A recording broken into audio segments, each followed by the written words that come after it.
Game after game, we try to challenge ourselves. For Detroit, we wanted to, first of all, to write a story that would be incredibly bending, which means the most non-linear story that we've ever created.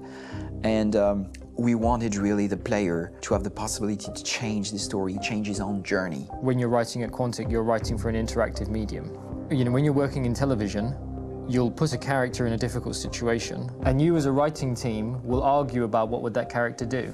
But ultimately, you have to decide what happens, and you just show the audience. What's interesting about interactive drama is you bring the player into that conversation, and it changes your job slightly as a writer, because your job is to provide a narrative context in which the player can write his own story. You're giving him this kind of narrative Lego that he's going to snap together into his own shape. You also have the ability to make your audience attach themselves to your characters, because the audience is in some sense responsible for what happens to the characters. It's just a few cans. Come on, let's go. We have some cash now. You used me to steal that money. How could you do that? I trusted you. What is a bit specific about these scripts is how large they are. If you take a film script, there are about 100 pages. But here we have to deal with a script that is between 4,000 and 5,000 pages. Everything becomes bigger because we don't just tell one story, but we tell all the possible stories that can be told within this narrative space. On Act 3, our final act, we have around 1,000 different scenarios. And every one of those scenarios has to be as interesting, as passionate, as strong, and as emotional for the player. We want every action that the player does, every interaction that is available to serve in telling the story, and help the player understand who his character is, and build that character moment to moment.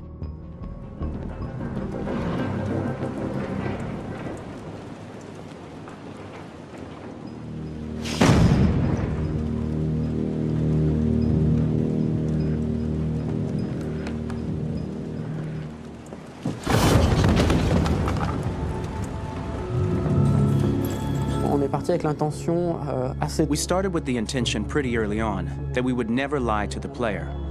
So we implemented a visible tree structure in the game that players can consult during a scene or at the end of it, which shows exactly what they did and what they missed.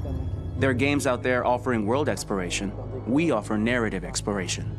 You know, keeping control of such a wide and large story is a huge challenge. So, same thing when you shoot with actors, because you will need to shoot many different versions of each dialogue, of each scene. For actors, it's a huge, huge challenge. Because of the style of the game, you have so many different ways that the character can go. Every decision, it's what I call kind of choose your own adventure. Like every decision that the player makes, it's going to open up 40 more pages of material and experience that ties in, which means as a performer, you have to try to continue to make things feel real that the player might not ever see, but also that in performance, it's not always connected to a previous act. It's grueling, it's hard work, but it's a great team, and I enjoy doing it.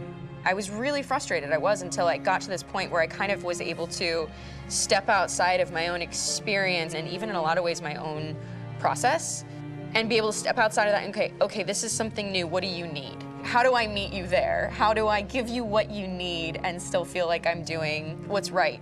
And once I did that, then all of a sudden it got really fun. It was much freer, and having to approach it in a new way and think about the player and think about how it serves them and what I'm doing for them or what I'm letting them into. It's really, I think, helped me grow in general. Remember, there's nothing on the left. That's a wall, so it's probably all there. And then make her come first, close. But I think you would go first to check that it's safe. Okay, sure.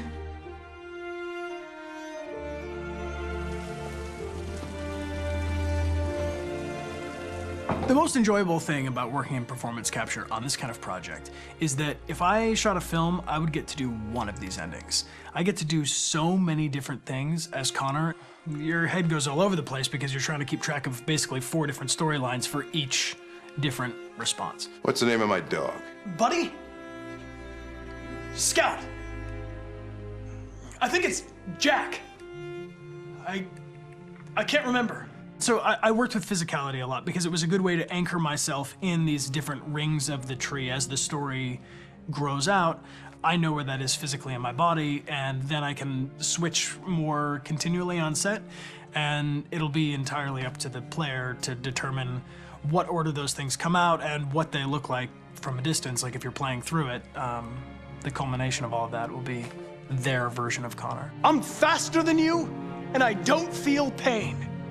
You don't stand a chance against me. Listen, asshole. If it was up to me, I'd throw the lot of you in a dumpster and light a match to it. Tourner les scènes d'action à... Shooting action scenes at Quantic Dream is a real challenge, because these are scenes where the storytelling has to continue. It's not an action scene just to have a dose of adrenaline. The stunts have huge consequences on the rest of the story. It's really a moment where we implicate the player and tell him that the choices he makes during an action scene will have a direct impact on the evolution of his story. My biggest challenge on Detroit has been managing the large number of animations that we received from motion capture. Detroit features more than 37,000 animations, which is a huge amount to handle on a daily basis. You have to realize that the player, in his first playthrough, will miss certain scenes. This also means that we had to think of, conceive, and produce all the potential story paths. The characters' costumes, the places, day or night, the weather. Did the character get shot in the shoulder? Did he get injured? All this consistency forced us to produce a lot of graphic assets in order to, quite simply, allow the player to have true continuity throughout the story. Honestly, we were even surprised by the challenges that come with such a big tree structure, and we did our best to guarantee quality across all the game and make sure that whatever path you choose within this narrative space, you will have an equally good experience.